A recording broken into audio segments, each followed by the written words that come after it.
He had not meant to stop on that desolate moon, but the engines of his rickety frontier hauler coughed, sputtered, and finally died the moment he crossed the outer ridge. Elias Vex kicked the metal frame twice, cursed under his breath, and lifted his daughter Aelira into his arms. The little girl was half asleep, her curls sticking to her forehead from the heat. "Daddy, thirsty. I know, sweetheart, we'll find something." He didn't expect to find anyone alive out here. The surface was barren, cracked like a dried shell. But then the ground trembled, just slightly, as if something enormous had landed recently.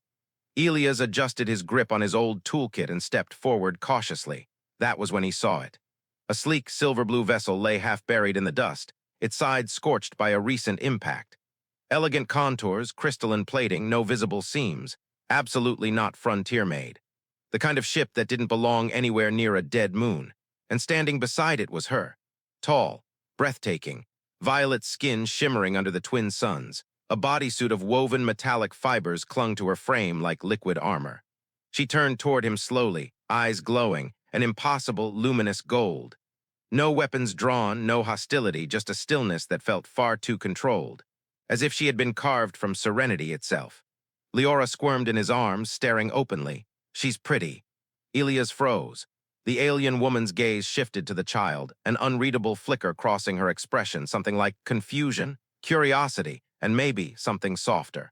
The silence stretched until she spoke, her voice carrying the faint echo of authority. "You are human, with a child. This place is unsafe for either of you." Elias cleared his throat, raising his empty hand to show he wasn't a threat. "We broke down. I can try to fix my ship later, but your thruster looks half torn off its mount. You're not taking off anytime soon." Her eyes narrowed slightly, not in anger but in assessment. "You can repair this vessel." "I can try," Elias said. "I've fixed worse. Frontier engineering teaches you a lot." Aelira wiggled out of his arm and toddled toward the damaged thruster, holding a glowing power module she'd picked up. Elias cursed internally. She had a talent for grabbing dangerous things, but the alien simply knelt, lowering herself to the child's level with a surprising gentleness. She touched the module with delicate fingers, studying it. "You should not be carrying this," the alien murmured. Aelira just grinned. "It's shiny." Elias exhaled. "Sorry she collects things." "A curious youngling," the alien said quietly. "Uncommon." Uncommon. Elias had no idea what that meant, but the tone wasn't unkind. He approached the broken thruster, pulling a conduction spanner from his belt. "If you give me access to the internal paneling, I can check the wiring." That impact looked nasty. The alien hesitated only a second before nodding. She placed her hand on a smooth portion of the hull. A seam appeared, sliding open seamlessly. Elias whistled at the complexity inside, dense microchips, glowing lattice conduits, a nest of advanced fiber lines. "You shouldn't be alone out here," he muttered. "I am not alone," she said softly. "You are here now." Elias paused. She hadn't meant it romantically, he could tell. But there was an undertone of something else, something heavy, something lonely. He shoved the thought aside and got to work. For the next hour he repaired, cut, soldered, and rewired. She watched him with a focus that felt almost reverent. Aelira played in the dust, occasionally handing him bolts with great ceremony. When the alien finally spoke again, her voice was quieter. "My name is Aelira." He glanced up. "Elias." She gave a slow, almost ceremonial nod. The moon's twilight deepened, casting long violet shadows across the crash site. Elias stabilized the last fiber-optic line, but something kept gnawing at him. A low vibration in the air, rhythmic and unnatural. Not wind. Not machinery, trouble. Aelira felt it too. Her golden eyes flicked toward the horizon, pupils narrowing. For the first time since he met her, Elias saw a crack in her composure, just a flicker but enough to betray concern. "We should hurry," she said quietly. "They may have traced my descent." Elias wiped sweat from his brow. "Who exactly is they?" Aelira didn't answer. She stared into the distance as though expecting the darkness itself to take shape and attack. Aelira tugged on her bodysuit, offering a bolt she'd found. "Here, for your ship." Aelira looked down, momentarily stunned by the child's unfiltered innocence. She accepted the bolt as though it were a sacred gift. "Thank you," she murmured. Elias felt his chest tighten. Something about that small exchange, Aelira's careful politeness, Aelira's trust, carved a quiet connection between them. One he didn't fully understand. He crouched by the thruster again. "If the bypass holds, you'll have enough stability to lift off." but I need to test the ignition sequence inside the cockpit. Aelira hesitated. You may enter. Her tone suggested that was not an invitation she gave lightly. Inside, Elias found a cockpit so advanced that half the controls didn't even resemble human design. Interfaces curved like living sculpture, glowing softly as though grown instead of manufactured. He set Leora in his lap as he activated a diagnostic screen. You named your ship, he asked, noticing the inscription on the console. Aelira paused. Its name is Serathia. That sounds important. It was my mother's vessel, she replied, voice tight. She entrusted it to me. Elias understood enough to know not to push further. He tapped the ignition sequence. Blue light flared through the thruster readouts, weak, unstable, but functional. That's it, he said. You'll get a lift, but not much more. The impact damaged your flight stabilizers. Aelira stood behind him, hands clasped, shoulders tense. Can it fly long enough to escape the moon? It'll fly, he paused. But I don't know who you're running from. Her jaw clenched. People who believe power is their birthright and who will kill anyone who interferes. A chill rippled along the back of Elias' neck. So, political enemies. Aelira gave a subtle, humorless smile. Something like that. Before he could ask more, a sharp alarm chirped, deep and melodic, unlike any human alert system. Aelira rushed to the console, fingers gliding across symbols. A holographic projection rose, several dark, angular vehicles skimming over the dunes. Leora gasped. They're coming here. Elias' pulse slammed into his ribs. The vehicles moved in formation, disciplined, coordinated, mercenary grade. Damn it, he muttered. My hauler's dead, we can't outrun them on foot. Aelira's voice dropped to a whisper. We must defend the ship until the thruster completes its warm-up cycle. Defend it with what? Elias asked. I have a sidearm. That's it. She reached into a compartment above the cockpit, pulling out a sleek, folding weapon of shimmering alloy. When she activated it, a blade of silver-blue energy extended with a soft hum. Leora's eyes widened. Pretty. Aelira knelt in front of the girl, her expression unusually tender. Stay close to your father. I will protect both of you. The glow of the energy blade illuminated her features. Strong, regal, determined. Elias realized she wasn't just a traveler or an engineer. This woman had training. She stood with the posture of someone who had commanded soldiers, and she carried herself like someone used to bearing responsibility alone. Elias grabbed his sidearm, checking the charge. I'll cover the ship's right flank. Keep Leora inside. The alien woman turned to him sharply. You are not required to fight for me. Lady, your enemies don't look like the type who leave bystanders alone. He met her gaze, steady and unflinching. If they want you, they'll get through me first. Aelira's breath caught, barely perceptible but real. Not fear, something else. Something deeper, respect, connection. A bond neither of them had chosen, but both now felt. The ground shook as the mercenary vehicles drew nearer. Twin suns glinted off their armor. The air tasted like electricity and dust. Aelira stepped forward, gripping her luminous blade. Stay behind me, she said softly. Elias raised his sidearm. Leora clutched his sleeve. The moon was silent for one last heartbeat. The first blast struck the ground mere meters from the ship, sending up a spray of molten dust. Elias shielded Leora with his body as heat rippled across the cockpit's open ramp. Aelira moved like light, swift, controlled, utterly confident. Her blade carved a streak of blue in the air as she deflected a bolt so precisely that Elias wondered if she could see trajectories before they happened. Stay low, she ordered, voice calm even as chaos erupted. Elias ducked behind a crate, propping Leora beside him. She trembled, clutching her small plush toy with white knuckles. Daddy, are they bad people? Yes, he whispered, but we're not going to let them reach us. Aelira leapt forward with a grace that wasn't human, yet not violent either. Every motion was economical, chosen. The mercenary vehicles advanced in a staggered formation, firing in calculated bursts to test range.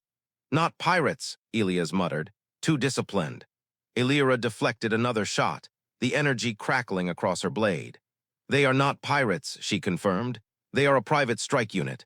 Whose? Elias demanded. She didn't answer. Instead, she sliced the front tire of the lead vehicle with one clean motion. It veered sideways, colliding with its neighbor in a plume of sand. The third vehicle swung wide, repositioning to flank. Elias popped up, fired 3 pulses, and dove back down. His weapon wasn't meant for war, barely denting their armor, but it forced them to adjust positions.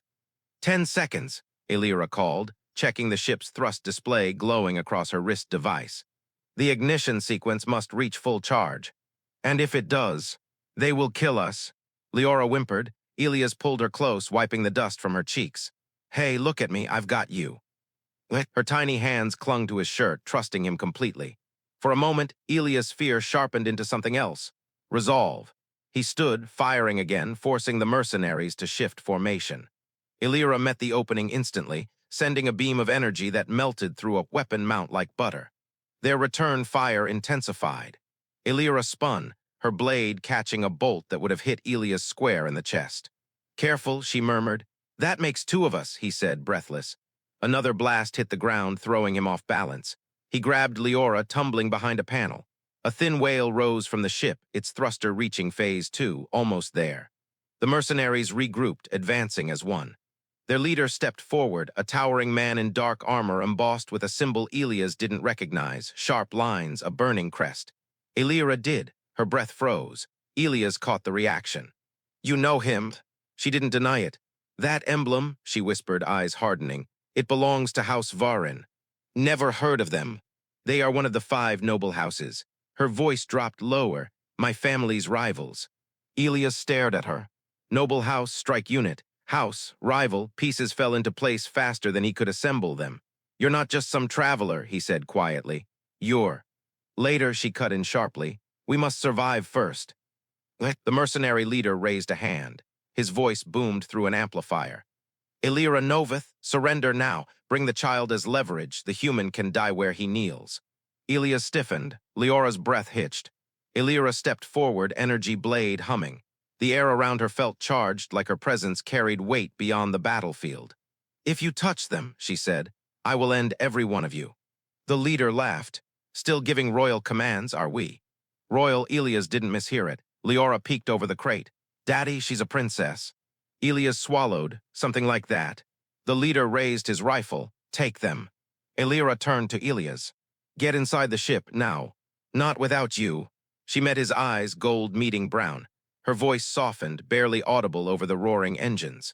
I am not accustomed to being protected. Too bad, Elias said. Get used to it.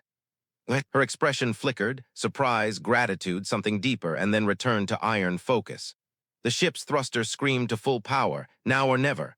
Aelira sprinted toward the ramp. Elias scooped Leora into his arms and ran behind her as turret fire shredded the sand. He didn't look back. He didn't need to. He could feel death chasing them. Inside, Aelira slammed the hatch controls. The ramp sealed with a metallic thud just as a blast hit the exterior, shaking the entire vessel. Elias strapped Leora into a seat, ignoring his shaking hands. Aelira threw herself into the pilot's chair, fingers flying across controls. Hold on.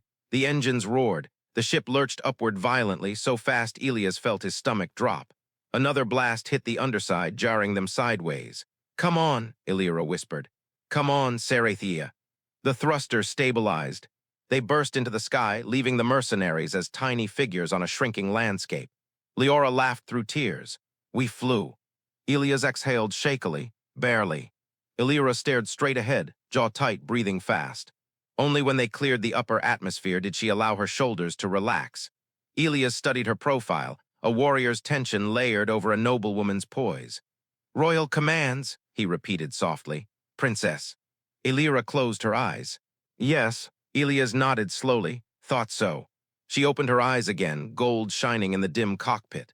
But I did not expect, she hesitated, searching for the right words, that I would owe my life to a frontier mechanic and his child. The silence after escape felt heavier than the battle itself.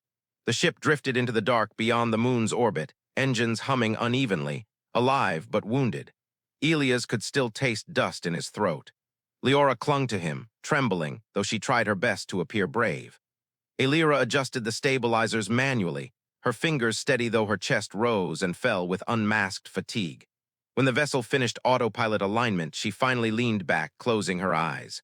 For the first time since meeting her, Elias saw real vulnerability. Leora broke the silence first. Are you okay? The child whispered. Aelira opened her eyes slowly, golden irises softened. Yes, little one, I am unharmed. You were very shiny, Leora said, mimicking the swooshing sound of Aelira's glowing blade. Elias gave a weak laugh. Aelira's lips curved, barely, but enough to reveal warmth beneath the armor. Then her expression shifted, shadows settling beneath her eyes. "We cannot stay in open space," she murmured. "House Varen will track my energy signature." Elias exhaled sharply. "Right, about that, House Varen, noble houses, strike units."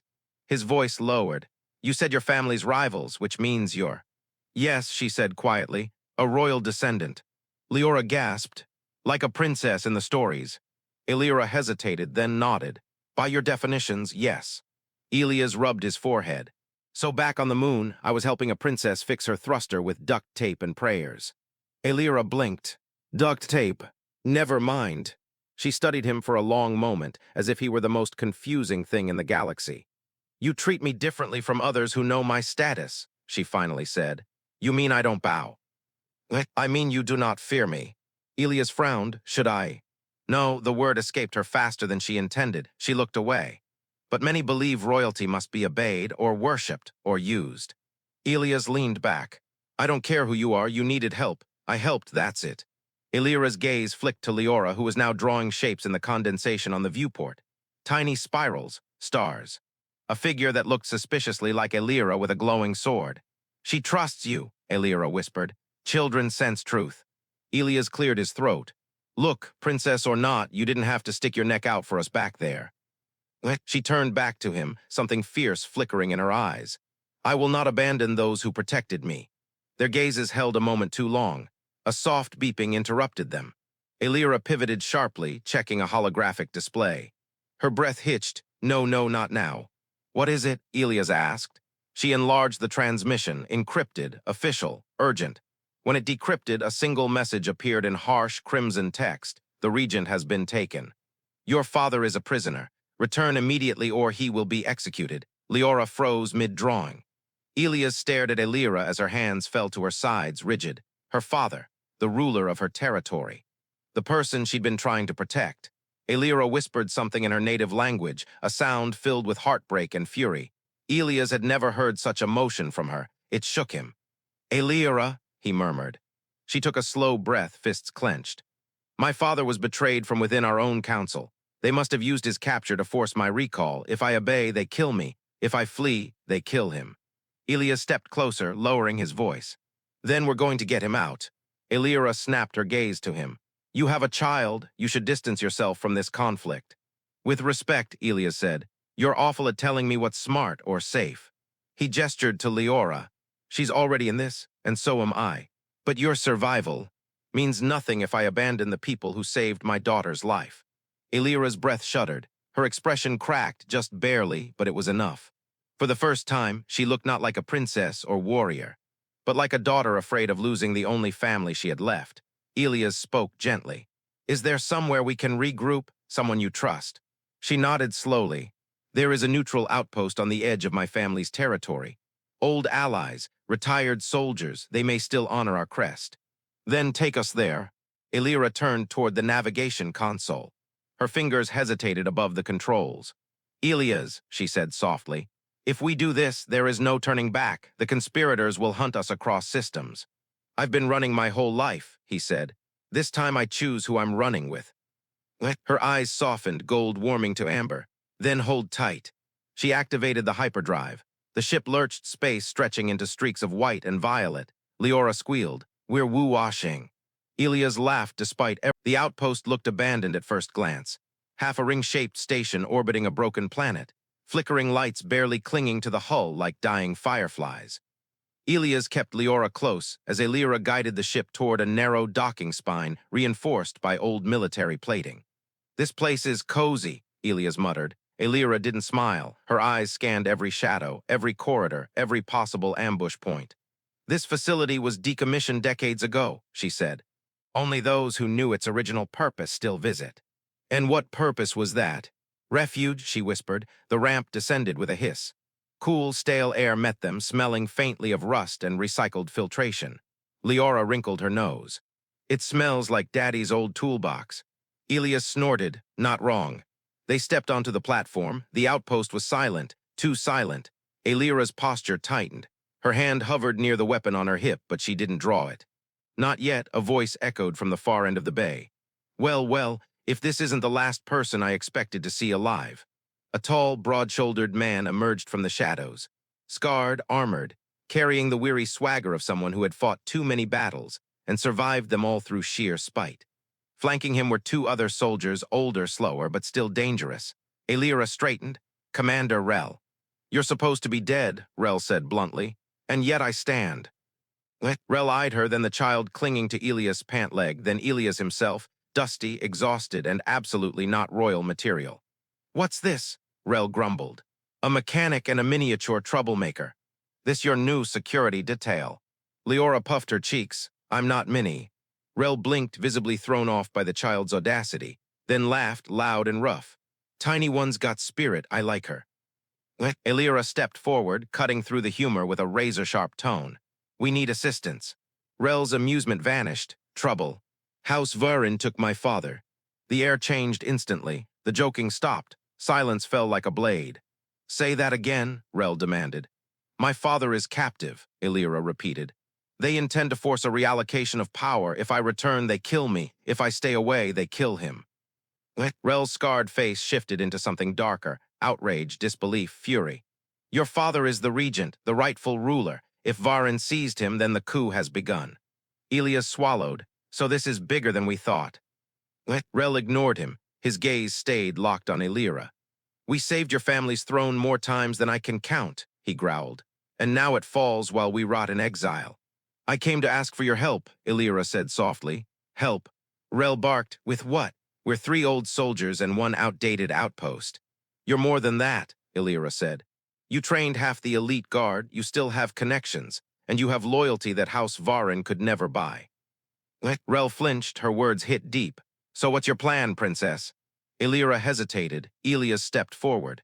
We break the regent out quietly before they consolidate power. Rel raised an eyebrow. We. Elias shrugged. Someone has to handle the wiring. Leora added proudly, and I can press buttons. Rel stared at the trio. A princess, a mechanic, a tiny human child. He rubbed his face with his palm. I can't tell if this is suicide or destiny. Aelira held his gaze. Rel, please. That single word, please, did something to the hardened commander. His shoulders dropped, his voice softened by a fraction. You're your mother's daughter, he muttered, too stubborn to die properly. He turned to the others. Prep the war table. If the regent is alive, we're getting him back. One soldier saluted. Aye, sir. The other nodded, for the crest. They vanished into the corridor. Aelira's composure finally thinned. Her hands trembled, so subtly only Elias noticed. He touched her elbow gently. You okay? She didn't pull away, but she didn't answer either. Instead, she let him guide her toward the planning chamber, a circular room with a holographic table at its center. Rel activated the display, and a model of the capital planet formed in shimmering blue light. Leora climbed onto Elias' lap, staring at the floating map with awe. Aelira studied the fortress, her father's prison. They fortified the outer walls, but the ventilation passages remain unchanged. If we enter through the old maintenance route. Rel cut in, they'll expect that. Unless, Elias said slowly, we make them think we're approaching from the sky. Aelira turned, explain. He gestured at the ship's damaged thruster. If we overload it intentionally, it'll throw off enough heat to mimic an assault craft. They'll direct all defenses upward. And you 3 slip in below, Rel finished, eyes widening. Not terrible mechanic. Thanks, I think. Aelira approached the table, her golden eyes thoughtful. This could work, but it requires precision. Leora tugged her sleeve. We can save your daddy. Aelira froze, caught off guard by the tiny voice. Slowly, she knelt to Leora's height. Her expression softened in a way Elias had never seen. Yes, she whispered, we can. Leora smiled and touched Aelira's cheek gently, simple, pure comfort. Aelira inhaled shakily. Elias realized he was watching the strongest woman he'd ever met try not to cry. He looked away, giving her that dignity. Rel clapped his hands. We move at dusk, rest while you can. Once this starts, there's no retreat. Aelira straightened, understood. Elias picked up Leora, who had begun drooping with exhaustion. Where should we sleep? Rel pointed down the hall. Quarters 2 and 3. The princess gets her old room. You 2 get the one with the least mold. Comforting. Welcome to exile. As Elias carried Leora toward their assigned room, he felt Aelira's gaze on his back. When he turned, she was still standing there, staring at him with a quiet, unreadable expression. Not fear, not duty, something warmer. The outpost hummed with a quiet tension as dusk approached. Rel's team armed themselves with old but reliable gear. Aelira checked her lightweight armor, securing the final clasp across her collarbone. Elias patched the decoy overload system into the ship's thruster, his hands steady despite the storm rising inside him. Leora sat beside him, swinging her legs and humming. "We're gonna save her daddy," she whispered to herself as if repeating a spell. Elias touched her hair. "Yeah, we are." Aelira approached, standing just close enough that he could feel her presence before he saw her. "Are you certain you wish to come? You think I'd stay behind now?" he said quietly. She looked at him, really looked at him, as if memorizing something she wasn't ready to say aloud. "Then stay near me," she murmured. "I can protect you better that way. I think we're protecting each other at this point." Her lips curved in the faintest, trembling smile. Rel's voice cut through the moment. "Move out." They boarded the ship. Elias strapped Leora into a harness near the rear panel. "Remember the rule," he told her. "Stay put until I say otherwise." Leora nodded, wide-eyed but brave. Aelira activated the engine sequence. Elias watched the thruster core flare, bright, unstable, perfectly designed to look like an attack posture. "Decoy is primed," he said. "This will pull every turret upward." "Good," Rel grunted. "Let's make them blind." The ship streaked toward the capital world. The fortress came into view, a colossal structure clinging to a cliffside, glowing with defensive grids and automated sentinels. As predicted, the fortress guns turned sharply toward the sky the moment the ship approached at high heat signature. "Take us under," Aelira ordered. Rel angled them low, slipping beneath the blind spot created by the fortress's upper cannons. The ship skimmed the cliff like a shadow. Elias could feel every vibration in his bones. "There," Aelira said. "Old maintenance vent, 40 meters wide." "You sure it's unlocked?" Elias asked. "No." She drew her blade. "But it will be." Rel steadied the ship while Aelira sliced open the vent panel with precise, glowing arcs. Steam burst outward and stale air rushed into the bay. "Go!" she shouted. They climbed down into the vent system. Elias, Aelira, Rel, and 2 soldiers. The tunnels were narrow, metallic, echoing their footsteps like drums. Aelira walked ahead, blade drawn, every sense tuned to danger. Elias followed close, one hand near his sidearm, the other gripping the small jamming device he'd built. Beyond him, Leora had been left on the ship under strict watch, but the distance still tugged at him. The deeper they went, the colder the air became. At last, they reached a grated overlook. Aelira motioned them low. Below was a long corridor where sentinels patrolled in perfect rhythm, metal giants with glowing red lenses. Rel hissed. "They upgraded. Can you disable them?" Aelira whispered. Elias swallowed. "Maybe, but I'll need a data port." Aelira pointed across the hall. A control node pulsed faintly behind a half-open panel. "Can you reach it?" she asked. "Only if you distract those things," Elias said quietly. Aelira didn't hesitate. She signaled the soldiers. They dropped from above, landing with a clang that echoed through the hall. Sentinels pivoted instantly. Elias sprinted. He could feel their sensors turning toward him, feel death breathing down his neck. He dove into the control node alcove, ripping off the panel and slamming the jamming device into the main port. Come on," he muttered. Sparks flew. The device whined. A sentinel charged toward Aelira, towering, heavy, deadly. Aelira met it with a fierce cry, blade slicing across its armor in a shower of molten shards. But more were coming, too many. The device beeped once.